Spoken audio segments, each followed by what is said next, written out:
Hi, good day sir. I'm Annalyn Bisagin. I discuss it's all about monopolistic competition.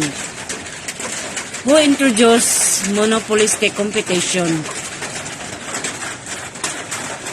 Edward Hastings Chamberlain, born May 18, 1899, La Corner, Washington, U.S. Died July 16, 1967. Cambridge, Massachusetts, American economist, known for his theories on industrial monopolies and competition.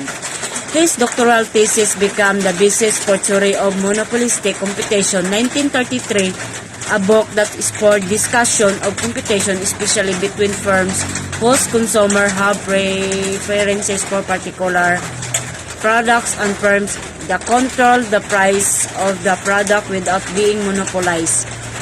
Chamberlain's work offered the deepest insight into the working of economy in which firms actively compete by advertising, seeking locational advantage, and differentiating their products.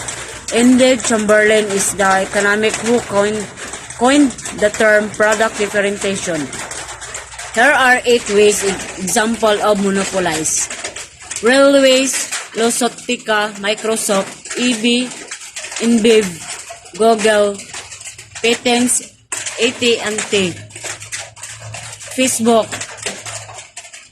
Why is the monopoly a bad thing? Here are monopolies can be criticized because of their potential negative effect on the consumer, including restricting output onto the market, charging higher price than into more competitive market, reducing consumer surplus and economic welfare. That's all.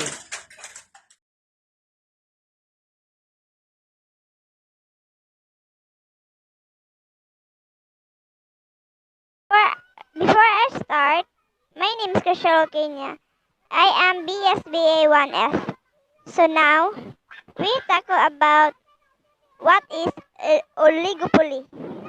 So, oligopoly is a market characterized by a small number of firms who realize they are interdependent in their pricing and output policies.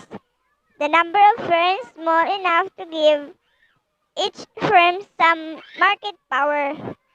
So that is oligopoly. Then, ang oligopoly ay isang strukturang maliit na merkado na may isang maliit na bilang ng mga firm.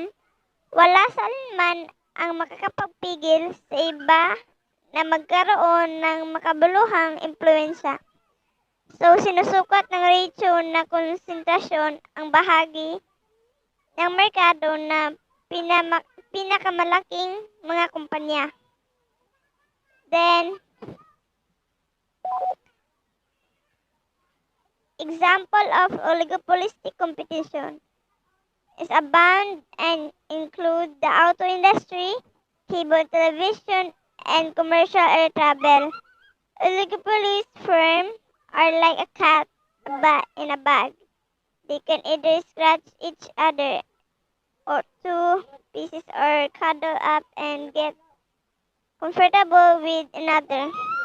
If oligopolists compete hard, they may end up acting much like a perfect competitors, driving down costs and leading into zero profit.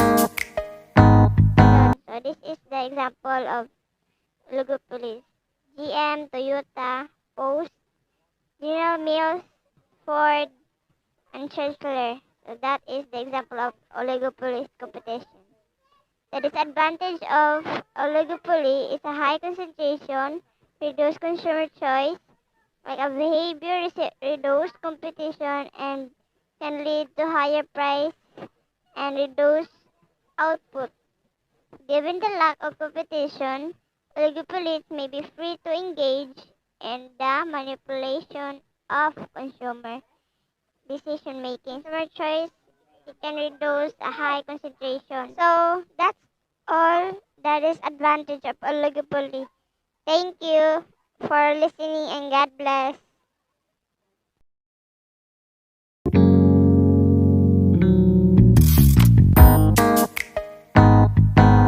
Yay, everyone. My name is Jerlyn Villanueva and we talk about what is monopoly.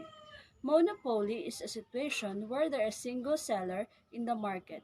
A market structure characterized by a single seller selling a unique product in the market. In a monopoly market, the seller faces no competition. In a monopoly market, factors like government license, ownership of resources, copyright, and patent at high starting cost make an entity and a single seller of goods. All of these factors restrict an entry to other seller in the market. Monopolies also possess some information that is not known to other seller. Characterized associated with a monopoly market make a single seller the controller as well as the price maker. He enjoyed the power of setting the price of his goods. And also, we talk about monopoly in economics with example.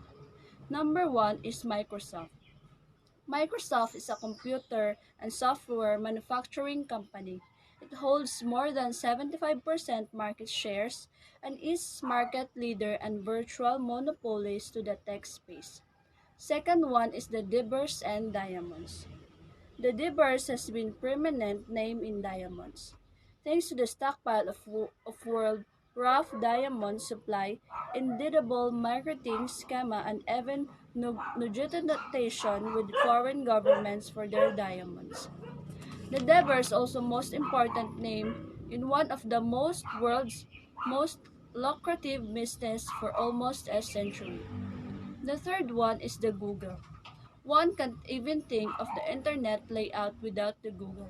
Its competitor are Microsoft and Yahoo, but they own very small share in the market and to it the downward trend.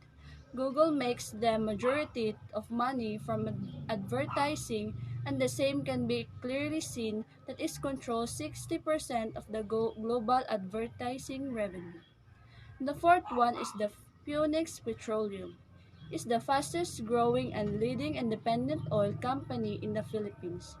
Our business is fuel and so much more.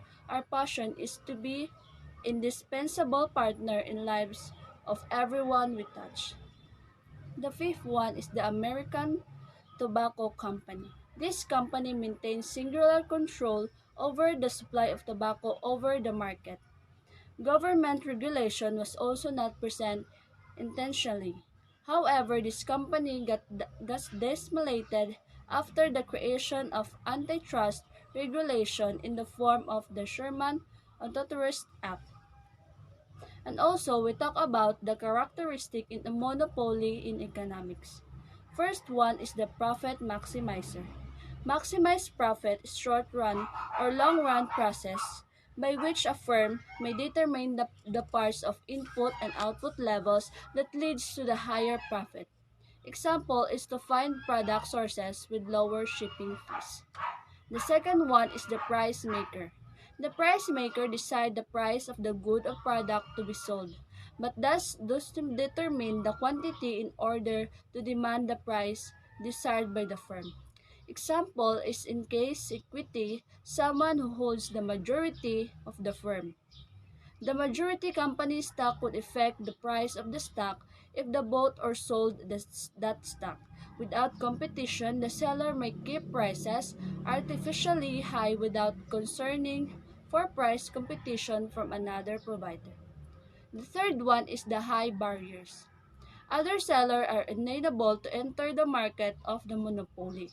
Examples, the common barriers to entry include tax, benefits of existing firms, patent protection, strong brand entity, customer loyalty, and high customer switching costs.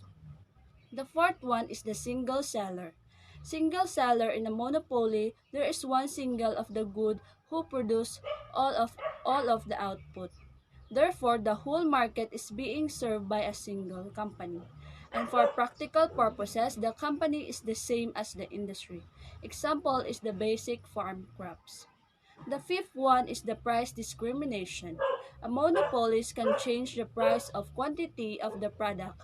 They sell higher quantities at the lower price in very elastic market and sell lower quantities at the higher price in very elastic market. Example of the price discrimination include using coupons, applying specific discount, and creating loyalty program. The example of discrimination can be seen in the airline industry. And that would be all. And once again, I am Jerlyn Villanueva reporting.